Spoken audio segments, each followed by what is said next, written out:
Before we get into today's show, I want to tell you about a new offering from MD Coaches. Group coaching for physicians is a small, virtual, confidential cohort designed to inspire participants to rediscover personal and professional fulfillment. The next cohort begins on Thursday, October 6th, and runs weekly until November 10th. And you can earn 1 CME credit per session, totaling 6 credits in all. To learn more and to register, visit www.mdcoaches.store. Space is limited, so be sure and register today. During my confirmation address, I said, with great power comes great responsibility, to quote Uncle Ben from Spider-Man. So I do feel like it's a very important thing to be responsible with how you use your power.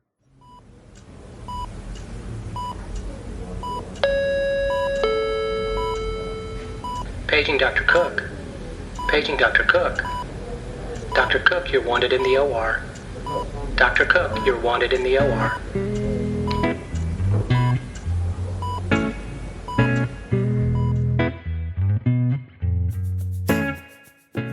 Welcome to the Prescription for Success podcast with your host, Dr. Randy Cook.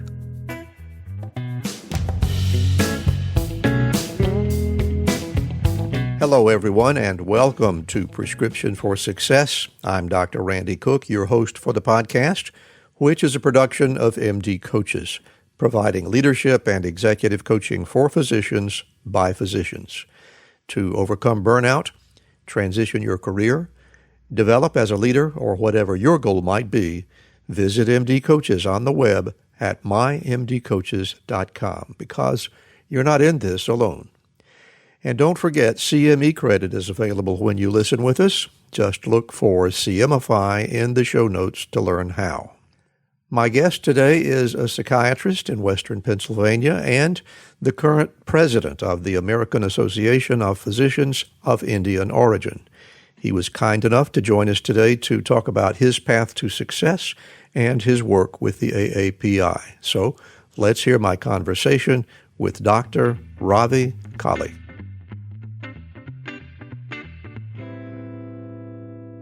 What a pleasure it is for me today to be speaking with Dr. Ravi Kolli out in Western Pennsylvania. Ravi, thanks so much for joining us today, and welcome to Prescription for Success. Randy, it's my pleasure to join such an esteemed program and an esteemed speaker and interviewer like you. Well, you're very kind, and I'm really looking forward to hearing your story, and particularly I'm interested in hearing some things about this organization that you represent that we'll talk about later. But as is always the case, we like to start things off with your origin story. Obviously, you were not born in this country. So tell us about your childhood and the influences that might have led you into a career in medicine.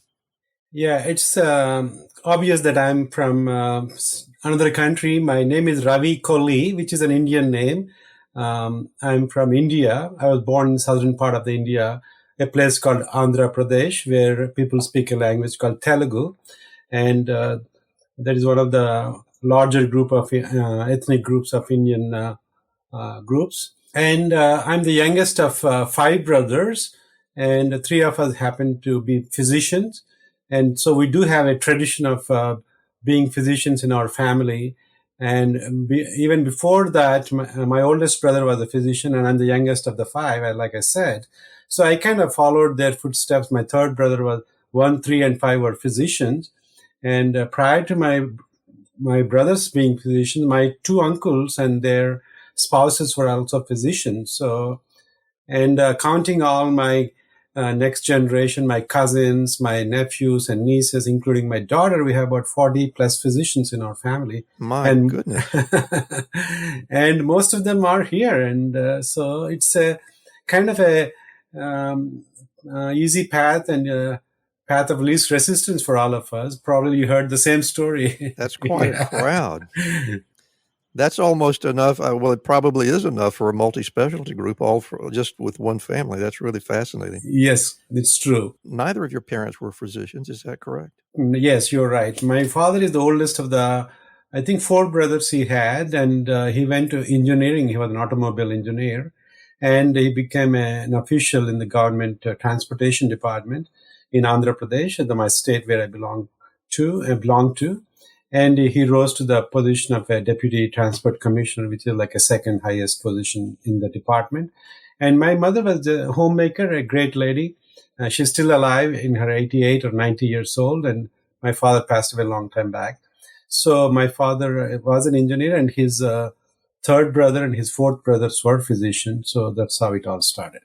One thing that I'm always interested in is what your medical education was like. I gather that you had probably made a decision that this is what it would be in your teens, because in your country, medical education, the formal medical education actually begins significantly earlier than it does in the U.S. So tell us about how you came to that decision, and what were those early years in medical school like for you? We do start medical school straight right after high school or junior college, we call it. And we were actually 18, 19 at that time. So we're pretty young. And like I said, it was a default choice for me. And I studied biology undergrad as well as chemistry and physics for requirement for medical school. And I thought I will try at least one time to get into medical school. And if I don't, I thought I would go into different path. Because my second brother who went to medical school was so focused on being a doctor. He did not get into med school first attempt and second attempt, and finally third attempt he did make it. He was much smarter and much harder working than I was, I thought, but I did take the entrance exam and succeeded in the first attempt and got in. That was kind of I was a little bit of a baby of the home, and not many people expected much from me. I was protected. So it boosted my ego. Oh my goodness, I'm better than my older brother. So anyway, I did get into med school like that. And it was, at 18, it was, medicine is a very cherished profession, very highly respected profession in India. And there is a saying in Sanskrit called Vaidyo Nairayana Bhava, meaning a doctor is next to God, and that is the kind of respect the tradition and the culture has bestowed on physicians. So, being in the med school, you look like a hero or a rock star in your community, in your neighborhood, and people look up to you and watch you when you're walking and when you're talking. Like, it's admiration, you know.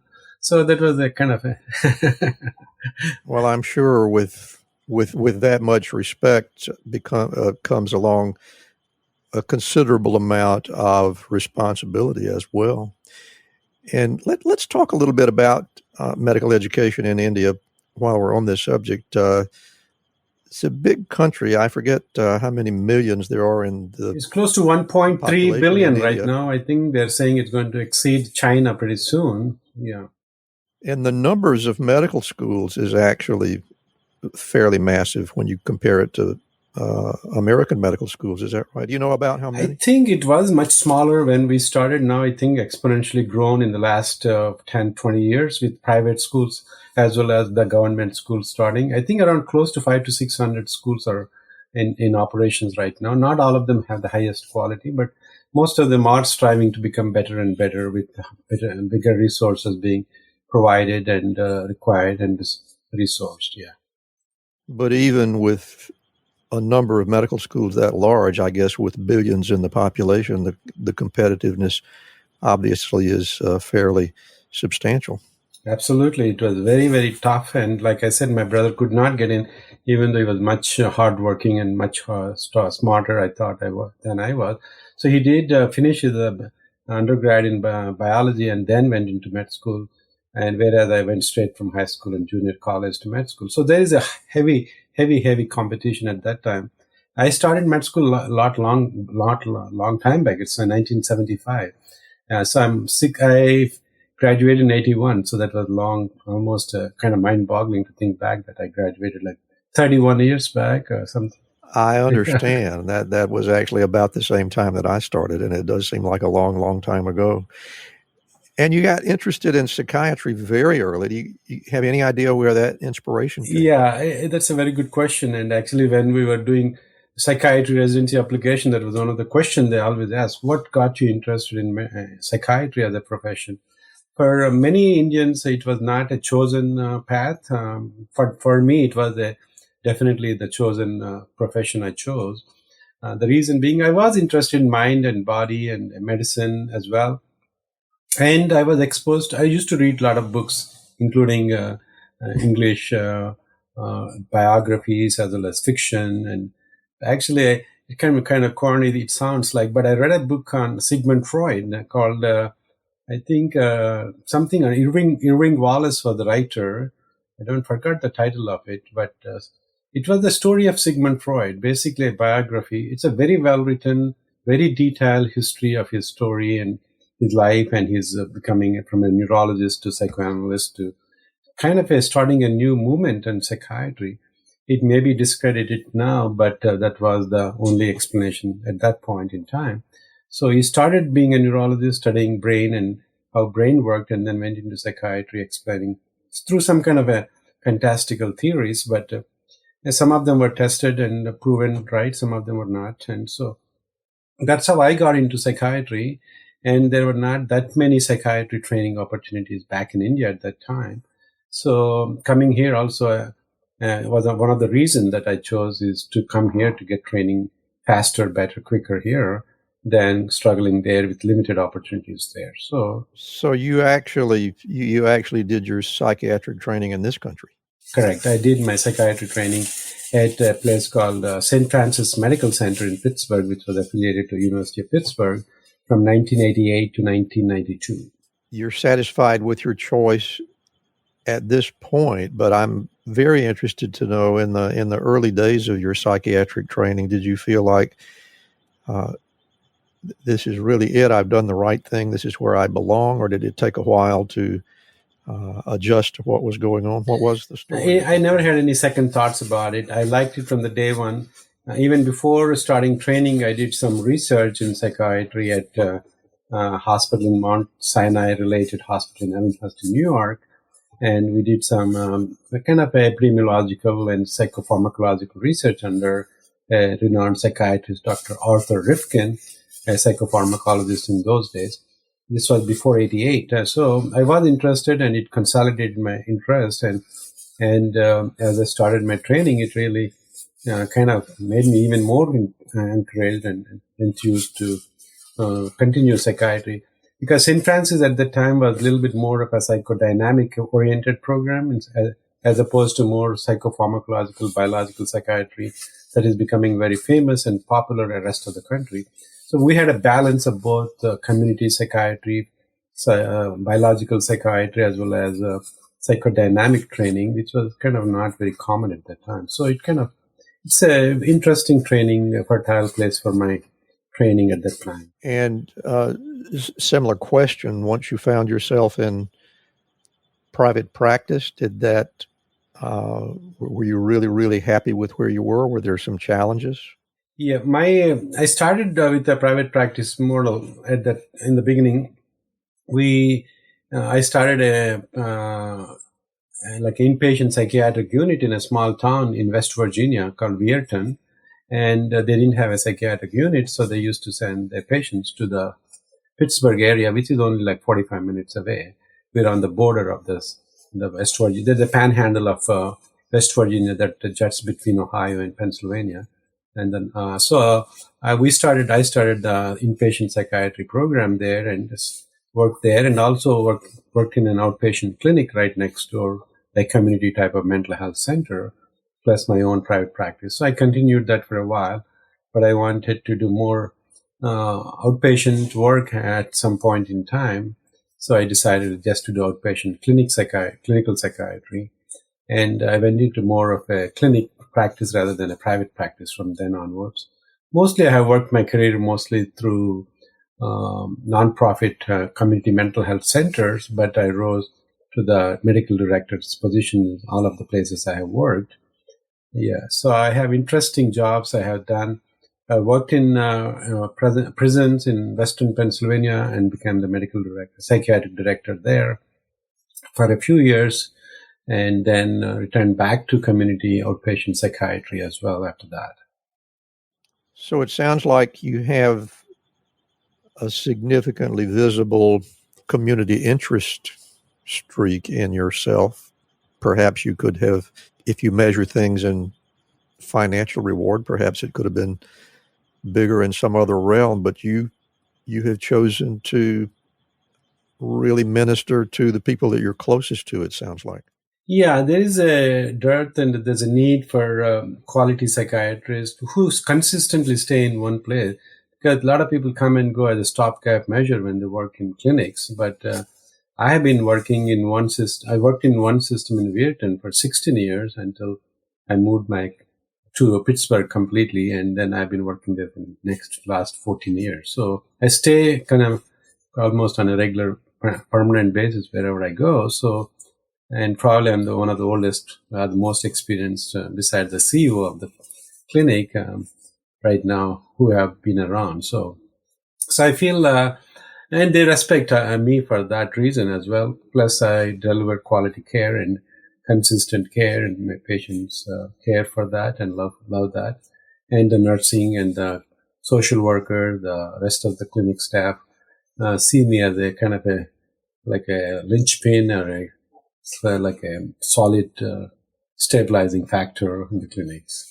And not only are you generous toward your community, it appears to me that you have a bit of generosity toward your colleagues as well. And I know that I believe that you are the currently serving president of the American Association of Physicians of Indian Origin. That's a mouthful, and I know that you all call it the AAPI, but I can't believe that I didn't even know such an organization exists. It's quite large. So tell us about the AAPI and how you became interested. Right. So AAPI, like you said, American Association of Physicians of Indian Origin, and surprisingly, probably not so surprisingly, you might have come across so many Indian physicians at every step of the way in your own profession, because we are almost like 10% of the physician population of this country. There are about a million licensed physicians in this country. Not all of them are practicing, but they're licensed. And out of that, at least minimum 100 or even more, 100,000 or 120,000 are of Indian origin. Not all of them were immigrants. Some of them are first generation, or some might call them second generation, like the student who went to med schools here from the children of the immigrants. So we have a large diaspora as well as the first generation who have been in the medical field in this country. They're all over the country, from academia to Appalachia, from West Coast all the way to Alaska to Hawaii. To my cousin lives in Hawaii and is a surgeon there. So we're everywhere. We're from north to south, east to west, everywhere. And we cover rural areas, we cover suburbans, we cover inner cities. We do academic psychiatry, we do research. I'm sorry, not psychiatry, medicine, research, as well as nowadays even a lot of them are entrepreneurs. They have their own hospitals chains. They're running hospitals as CMOs, CEOs. So our presence is felt everywhere. There is a number there tout that 1 in 7 American patient has at some point or another has come across an Indian physician in their care. So either as a specialist or as a primary care doctor. So we are huge, and we do fill the gaps because a lot of, like for example, I am doing a community psychiatry, which is probably not as coveted by some people. So, but we do provide that level of care, quality of care at every level. Not surprised at those numbers. And just to support some of what you've already said, from my very beginning of medical education throughout the entirety of my career, there were always physicians with an Indian background somewhere, either partners of mine in a big group or simply on the hospital staff or whatever. But the numbers are really quite huge. I'm very impressed with the numbers of physicians with Indian backgrounds that are the only practitioners in some remotely rural areas, and the area where I live, which there is a lot of rural area in the Deep South. So it kind of fascinates me that, and I know that there are plenty of immigrant physicians, or physicians that came to the U.S. from other countries, but in terms of overall numbers, it seems to me that those with an Indian background are by far the biggest population. Are there numbers to back that up, or do you have any idea? Yeah, that's true. Yeah, that is absolutely correct. There are statistics. Roughly 1/3 of the foreign physicians in this country, international medical graduates, are from India. And even if you add, that is a guaranteedly Indian immigrant physician. And then if you add like Caribbean graduates who are of Indian origin, or if you add the American US medical graduates that are of Indian origin, that number probably goes to all the way half the international medical graduates and foreign origin type of medical graduates will be Indian origin physician. Like I said, we have 100,000+ physicians, probably of Indian origin, and AAPI represents, we have about 15,000 live patron members, life members, and we have about 100+ chapters that represent different specialties like psychiatry, gastroenterology, radiology, cardiology, and whatever. And then we do have like regional chapters like Pittsburgh, New York, Chicago, LA, all over the country. And then we have alumni chapters coming from back home from India. So we have 100+ chapters. So we represent, and those if you add those members of those chapters, and we have a huge group of people that we are connected. And if I heard you correctly, and I apologize for the interruption, I think you said that the overall membership numbers are in the vicinity of 100,000. Is that correct? Right. At least, I mean, they're not all members, but they're like AMA represent all the physicians, but they have membership. Similar to that, we have 100,000 physicians who can be sourced as Indian origin physicians, and we have 15,000 life members, plus chapter members. We add maybe another 20,000-30,000. So at least half, 1/3 of them are connected through one chapter or other to us, to our group. And what's interesting to me about that is, and it's difficult to know exactly what the true numbers are. I think the AMA claims somewhere in the vicinity of 250,000 numbers. There are those who believe that it's more like 100,000. So as a representative of the profession, I think you have grounds to claim that the AAPI is probably more influential than the AMA. Maybe not if you count the lobbyists in Washington, but at least in terms of patient care and establishment of common goals amongst practitioners, that's quite remarkable. And since I brought up the AMA, well, first of all, let me ask you, if you had to describe what the AAPI does, what it's for, what its purpose is, what would be your answer?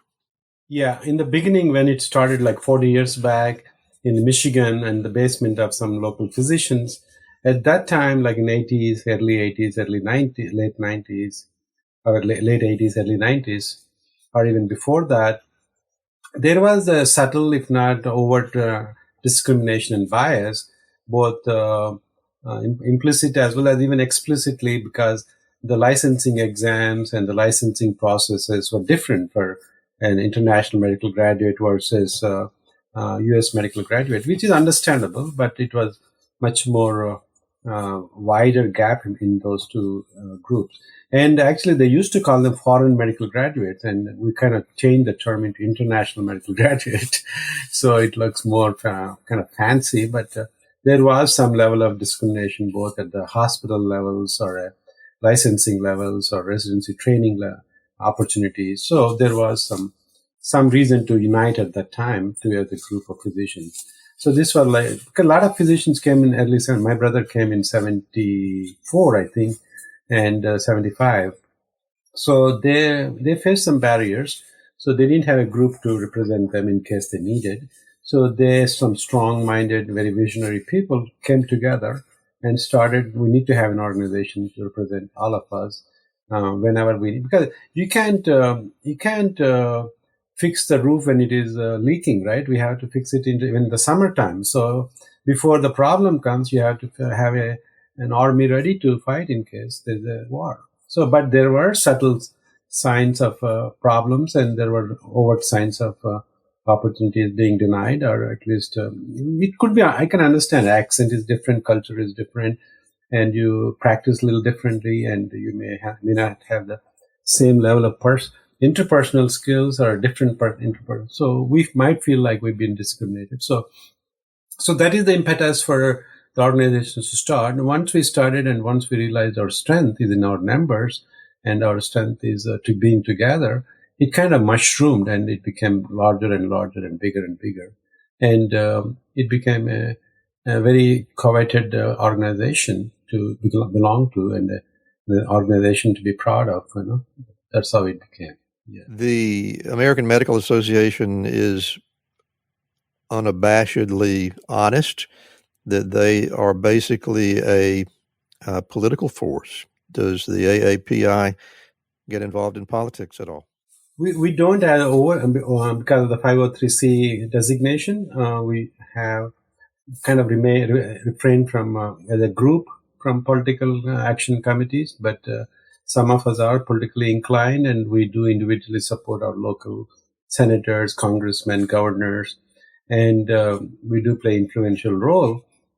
For example, when Vivek Murthy was to become Surgeon General during Obama's term, there was some opposition because of his opposition to gun rights and gun lobby. So we did push for his nomination and confirmation at that time, and he repeated. Now he's again the Surgeon General. So, and he's a member of AAPI as well. So we do play some political roles, especially related to India-USA healthcare partnerships, or kind of, for example, recently for vaccine access, vaccine equity, we kind of tried to propose some vaccine availability in India, but India has come up with their own vaccine and widely distributed it. So India, we do that, but we don't do political action as a because of our charter. Yeah. So, but individually we do, and we have become a kind of well known. For example, Congressman Steny Hoyer is a good friend of one of our past president, and so we can call and access them. Kamala Harris in California, when she was a senator, was well known to local people, local doctors, local leaders. So we have access to a lot of these people. And actually, Bill Clinton did come to one of our AAPI convention in Chicago in early 90s. Yeah, he did. And so that's not uncommon. Well, that's a great success story. And I know you must be proud. And I've really been fascinated with the conversation. I appreciate you sharing this with us. As I say, I had no idea that such an organization as the AAPI existed before I began to research you. And it really is a fascinating story, and it sounds like a truly worthwhile organization that has done a lot of good and will probably continue to do a lot of good. And I'm sure you're proud to serve as their president. So congratulations on that. Thank you. Thank you very much. It's really an honor and really a privilege. And during my confirmation address, I said, with great power comes great responsibility, to quote Uncle Ben from Spider-Man. So I do feel like it's a very important thing to be responsible with how you use your power. Hi, I'm Rhonda Crow, founder and CEO for MD Coaches. Here on RX for Success, we interview a lot of great medical professionals on how they grew their careers, how they overcame challenges, and how they handle day-to-day work. I really hope you're getting a lot of great information. But if you're looking for an answer to a specific problem, management or administration challenge, or if you're feeling just a bit burnt out, like maybe you chose the wrong career, well, then there's a faster way to get the help you need. No, it's not counseling, it's coaching. RX for Success is produced by MD Coaches, a team of physicians who have been where you are. I know you're used to going it alone, but you don't have to. Get the support you need today. Visit us at mymdcoaches.com to schedule your complimentary consultation. Again, that's mymdcoaches.com, because you're not in this alone.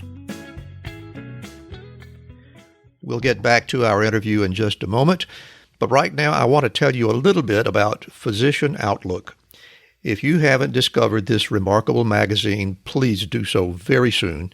It was created by physicians for physicians to showcase the intersection between clinical and non-clinical interests, whether it's writing, painting, cooking, politics, and dozens of other topics. Physician Outlook gives a physician perspective.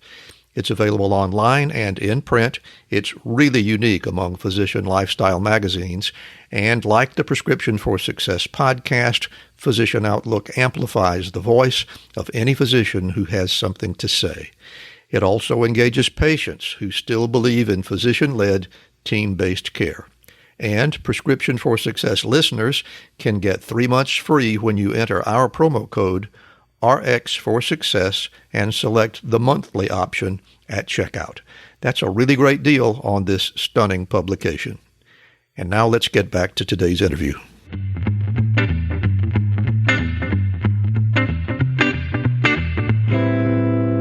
Well, again, Ravi, I want to thank you for joining us today to share your story.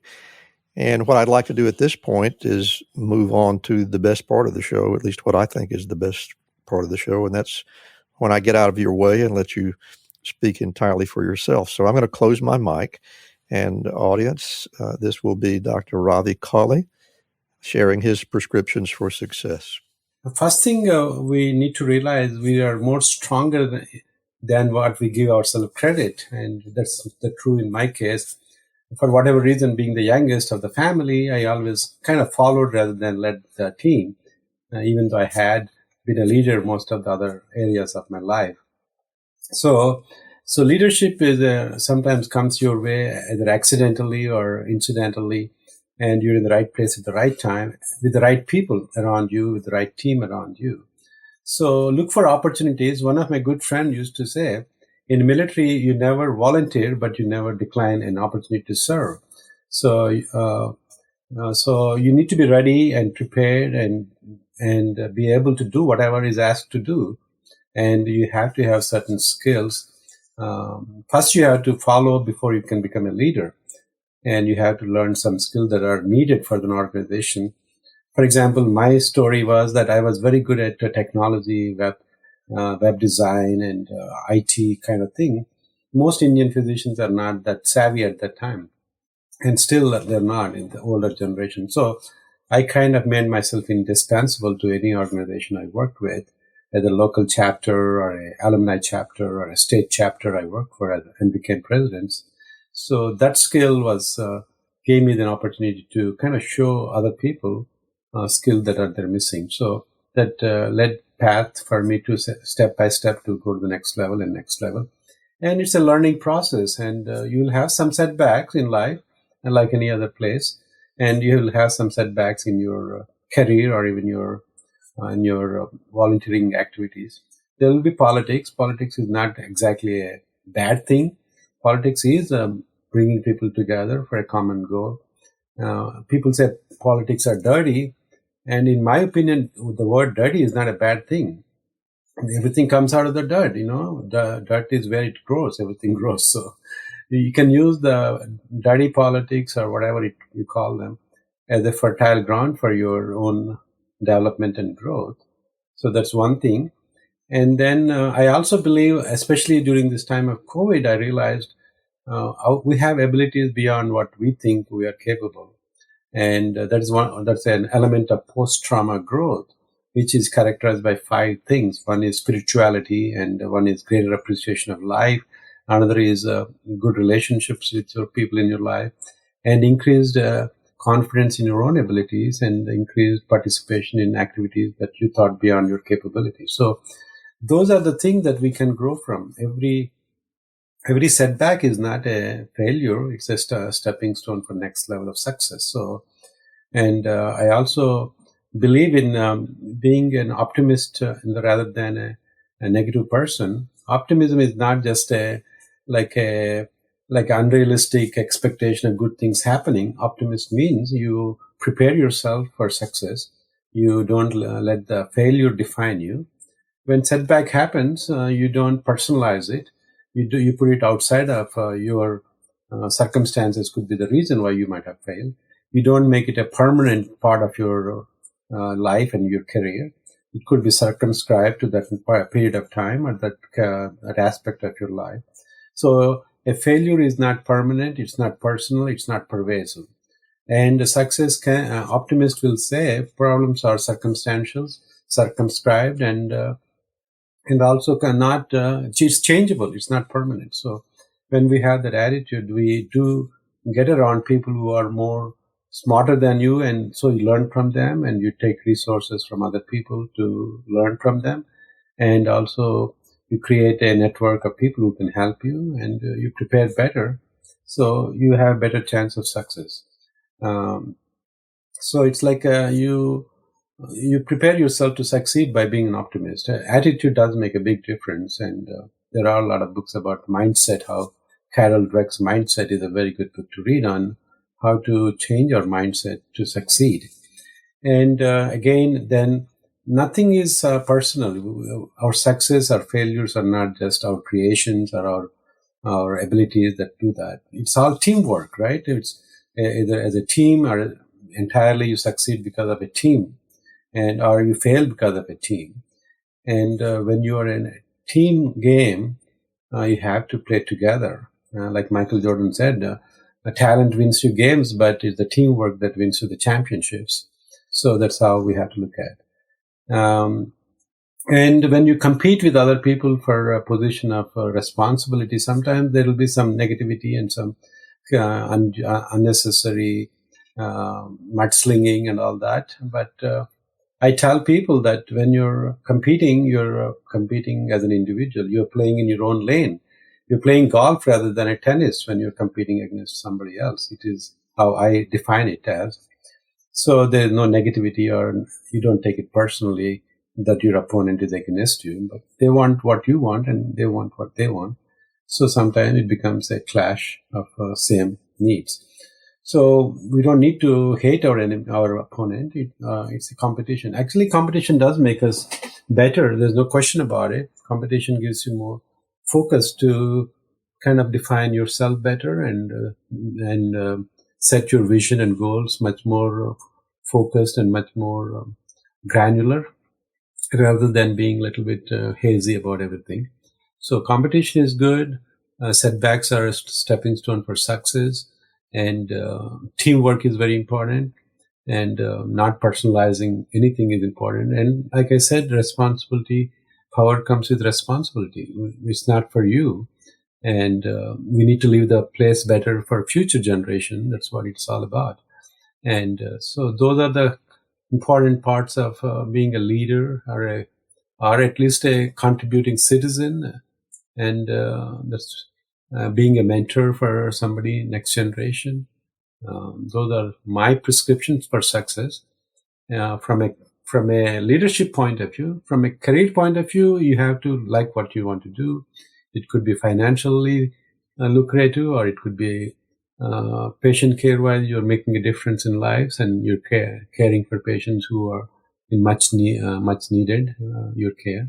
So those are some of the definitions and prescriptions for success in my life, in my imagination. Well, Ravi, I really appreciate you sharing with us a lot of wisdom there, and I particularly enjoying what you had to say about benefiting not only from your successes but from your failures as well. And I think a lot of us are sort of inclined to forget that those failures can be valuable for us as well. So thank you again for sharing with us. Before we go, I want to give you an opportunity to let our audience know where they can find you and any events that you might like to publicize, please tell us. Sure. Our organization website is aapiusa.org, and that represents our organization's activities. And my personal website, which I haven't lately updated, is ravikollimd.com. And it used to be much more updated earlier on, but during the COVID time, I completely shelved everything and made it a COVID-related website. And I haven't gone back to, in the beginning, first 6 months, I kind of updated almost obsessively into midnight, middle of the night, 2 o'clock, 3 o'clock. I used to find articles and post them there. So it was a user-friendly website at that time. So those are some places you can find me. Email me, ravikollimd@gmail.com or ravikollimd@yahoo.com are my simple email addresses. And API has a YouTube channel. We have a Facebook page. We have Twitter page. So if you look for AAPI, American Association of Physicians of Indian Origin, in any social media, you'll find us. And so please stay connected with us, and we can learn from each other and help each other. Dr. Ravi Kolli, thank you so much for being with us today. It has been a pleasure. Thank you so much for joining us today. We'd really appreciate a review from you, and a 5-star rating helps give our podcast much more visibility, and that helps us reach more listeners. Exclusive content is available on our Patreon page, including membership-only material like personal rapid-fire Q&A sessions with our guests. To be sure you never miss an episode, visit our website at rxforsuccesspodcast.com to subscribe. And while you're there, learn how to get CME credit from CMify just by listening. Special thanks to Ryan Jones, who created and performs our theme music. And remember, be sure to fill your prescription for success with my next episode.